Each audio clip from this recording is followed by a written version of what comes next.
ಆತ್ಮೀಯ ಕಮ್ಮಾರಿಕೆ ಮಾಡುವಂತ ಕುಮಾರ ಬಂಧುಗಳೇ, ನಿಮ್ಮೆಲ್ಲರಿಗೂ ಭಕ್ತಿಪೂರ್ವಕವಾದಂತಹ ಶರಣಾರ್ಥಿ ಪ್ರೀತಿಪೂರ್ವಕವಾದ ನಮಸ್ಕಾರಗಳು.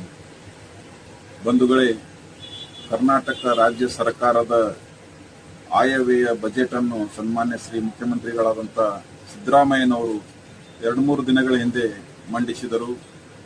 ಆ ಬಜೆಟ್ನಲ್ಲಿ ಕಮ್ಮಾರರಿಗೆ ಏನಾದರೂ ಮಾಡ್ತಾರೆ ಅಂತಕ್ಕಂಥ ಆಶಾ ಮನೋಭಾವ ನಮ್ಮಲ್ಲಿತ್ತು. ಈ ಬಜೆಟ್ ಪೂರ್ವದಲ್ಲಿ ಚಂದ್ರಶೇಖರ್ ಕಂಬಾರ್ ಸಾಹಿತಿಗಳು ನಾನು ಇಬ್ಬರು ಸೇರಿ ಮುಖ್ಯಮಂತ್ರಿಗಳ ಮನೆಗೆ ಹೋಗಿ ಈ ಕಮ್ಮಾರರ ಸಮಸ್ಯೆಗಳ ಬಗ್ಗೆ ಅವರಿಗೆ ಮನವರಿಕೆ ಮಾಡಿಕೊಟ್ಟಿದ್ದೆವು. ಈ ಹಿಂದೆ ಬೆಳಗಾವಿ ಅಧಿವೇಶನದಲ್ಲೂ ಕೂಡ ನಾವು ಪ್ರತಿಭಟನೆ ಮಾಡಿ ನಮ್ಮ ಅಹವಾಲುಗಳನ್ನು ಸರ್ಕಾರಕ್ಕೆ ಸಲ್ಲಿಸಿದ್ದೆವು. ಇದರ ನಿಮಿತ್ತವಾಗಿ ನಾವು ಈ ಒಂದು ಬಜೆಟ್ನಲ್ಲಿ ಕಮ್ಮಾರರಿಗೆ ಏನಾದರೂ ಸರ್ಕಾರ ಮಾಡುತ್ತದೆ ಅಂತಕ್ಕಂಥ ನಿರೀಕ್ಷೆಯಲ್ಲಿದ್ದೇವೆ. ಆದರೆ ನಮ್ಮ ನಿರೀಕ್ಷೆ ಖುಷಿಯಾಗಿದೆ.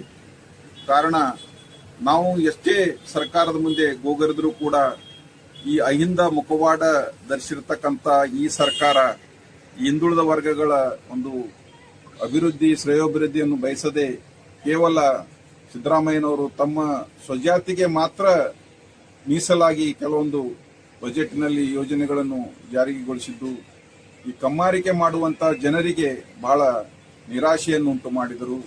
ಈ ಕಮ್ಮಾರರು ಉದ್ಯೋಗಕ್ಕಾಗಿ ಒಂದು ಸ್ಥಳದಿಂದ ಮತ್ತೊಂದು ಸ್ಥಳಕ್ಕೆ ಅಲೆಮಾರಿಗಳಂತೆ ತಿರುಗುತ್ತಾರೆ. ಅದಕ್ಕಾಗಿ ಅಲೆಮಾರಿಗಳಲ್ಲಿ ನಮ್ಮನ್ನು ಸೇರಿಸಿ ಎಸ್ಟಿ ಒಳಗೆ ಸೇರಿಸಬೇಕು ಅಂತಕ್ಕಂಥ ಒಂದು ಹಕ್ಕು ಒತ್ತಾಯ ಮಾಡಿದ್ದೀವಿ. ಆದರೂ ಕೂಡ ಅದಾಗಿಲ್ಲ. ಮತ್ತೆ ಈ ನಮ್ಮ ಕಮ್ಮಾರಿಕೆ ಮಾಡುವವರಿಗೆ ಒಂದು ನಿಗಮ ಸ್ಥಾಪನೆ ಮಾಡಿಕೊಡಿ ಅಂತ ಹೇಳಿ ಕೇಳಿದ್ದೀವಿ. ಅದನ್ನು ಕೂಡ ಸಿದ್ದರಾಮಯ್ಯನವರು ಮಾಡಲಿಲ್ಲ. ಅದಕ್ಕಾಗಿ ನಮಗೆ ಬಹಳ ನೋವಾಗಿದೆ. ನಮ್ಮ ಪರಿಸ್ಥಿತಿ ಅವರಿಗೆ ಅರ್ಥ ಆಗಲಿಲ್ಲ, ನಮ್ಮ ನೋವು ಅವರಿಗೆ ತಿಳಿಲಿಲ್ಲ. ಈ ಕಮ್ಮಾರಿಕೆ ಮಾಡುವವರು ಸುಡು ಬಿಸಿಲಿನಲ್ಲಿ ಕಾಯಕ ಮಾಡುತ್ತಾ ತಮ್ಮ ಉಪಜೀವನ ಹೇಗೆ ಮಾಡ್ತಾರೆ ಅಂತಕ್ಕಂಥದ್ದು ನಾನು ಬಹಳ ಸ್ಪಷ್ಟವಾಗಿ ಮತ್ತು ಸುದೀರ್ಘವಾಗಿ ಅವರಿಗೆ ಮನವರಿಕೆ ಮಾಡಿಕೊಟ್ಟಿದ್ದೆ. ಆದರೂ ಕೂಡ ಅವರು ಈ ಕಮ್ಮಾರರ ಬದುಕು ಎಷ್ಟು ಕಷ್ಟದಲ್ಲಿದೆ ಅನ್ನೋದು ಅವರು ನಿರ್ಲಕ್ಷ್ಯ ಮಾಡಿದರು.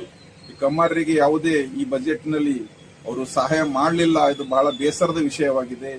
ಕೇವಲ ತಮ್ಮ ಜಾತಿಯವರಿಗೆ ಮಾತ್ರ ಗುರಿಯಾಗಿಸಿಕೊಂಡು ಅವರು ಸಹಾಯ ಮಾಡಿದ್ದಾರೆ.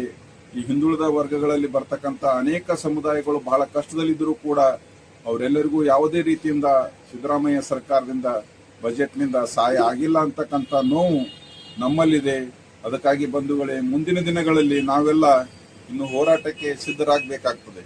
ನಾವೆಷ್ಟೇ ಪ್ರಯತ್ನ ಪಟ್ಟರೂ ಕೂಡ ಸರ್ಕಾರಕ್ಕೆ ನಮ್ಮ ಒಂದು ಕೂಗು ಕೇಳಿಸದೆ ಹೋದಾಗ ನಾವು ಪ್ರತಿಭಟನೆ ಹೋರಾಟ ನಮ್ಮ ಹಕ್ಕು ಒತ್ತಾಯಗಳಿಗಾಗಿ ಇನ್ನೂ ತೀವ್ರಗೊಳಿಸಬೇಕಾಗ್ತದೆ ಅಂತಕ್ಕಂಥ ಮನವಿಯನ್ನು ನಾನು ನಿಮ್ಮಲ್ಲಿ ಮಾಡಿಕೊಳ್ಳುತ್ತೇನೆ. ಅದಕ್ಕಾಗಿ ಕರ್ನಾಟಕ ರಾಜ್ಯಾದ್ಯಂತ ಇರತಕ್ಕಂಥ ಈ ಕಮ್ಮಾರಿಕೆ ಕುಲಕಸುಬು ಮಾಡುವಂತವರು ಇನ್ನು ಮುಂದೆ ಹೋರಾಟಕ್ಕೆ ಸಿದ್ಧರಾಗಬೇಕು. ಇನ್ನು ಮುಂದೆ ಸಮಾಜದ ಜಾಗೃತಿಗೆ ಎಲ್ಲರೂ ಮುಂದಾಗಬೇಕು ಅಂತಕ್ಕಂಥ ಮನವಿಯನ್ನು ತಮ್ಮಲ್ಲಿ ಮಾಡಿಕೊಳ್ಳುತ್ತೇನೆ. ನಾನು ಕರ್ನಾಟಕ ರಾಜ್ಯಾದ್ಯಂತ ಪ್ರವಾಸ ಮಾಡಬೇಕು ಅಂತಕ್ಕಂಥ ಒಂದು ಇಚ್ಛೆಯನ್ನು ಹೊಂದಿದ್ದೇನೆ. ಈಗ ಪ್ರಥಮದಲ್ಲಿ ಮುಂದಿನ ತಿಂಗಳ ಚಾಮರಾಜನಗರದಿಂದ ನಾನು ಪ್ರವಾಸ ಪ್ರಾರಂಭ ಮಾಡಿಸಿ ಬೀದರ್ವರೆಗೂ ಪ್ರತಿ ಜಿಲ್ಲೆಗಳಿಗೂ ಹೋಗಿ ಬರಬೇಕು ಅಂತಕ್ಕಂಥ ಒಂದು ಅಭಿಲಾಷೆಯನ್ನು ಹೊಂದಿದ್ದೇನೆ.